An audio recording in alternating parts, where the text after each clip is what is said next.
Vi har faktisk haft en lokal Nordfynbo inden for nummerpige 10 udsendelser. En, der hedder Joy Danielsen. Dengang er lykkehjulet, det kørte på sit højeste. Og det var faktisk med Bengt Kuhn ved roret også. Der var det en Joy Danielsen der, ja. Hun var bestyrer af bogstaverne.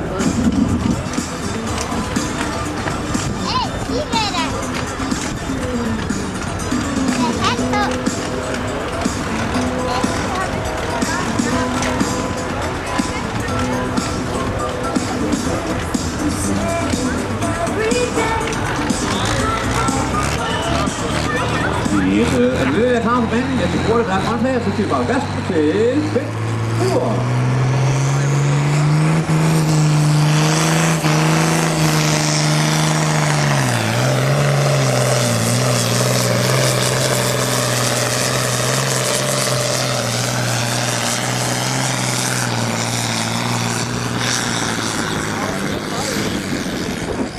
Hej. Det her. Ja, vi kommer